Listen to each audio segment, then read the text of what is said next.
Hey guys, what's going on?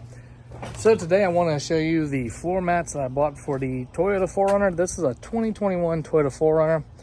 And if you have kids, you know you need some good floor mats. Well, I didn't want to pay the money for WeatherTech because WeatherTech was like 300 bucks. So Amazon to the rescue. OEDRO. I'll leave a link in the description below. But let's check them out.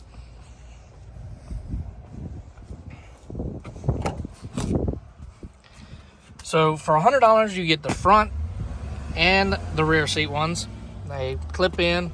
They're nice, sturdy material. If you have kids, like I said, this is great because there's some water right there from this leaking. And guess what?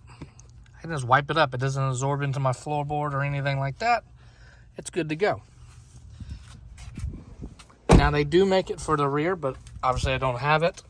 It's $100, well, like $70 more, but I'll leave a link to that as well.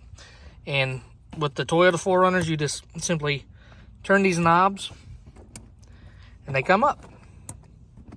So if y'all enjoy these and you want a pair of these, check out the links below. I'm sure y'all will get great usage out of them. They fit great, they look great, and also they clean up a lot easier than the factory.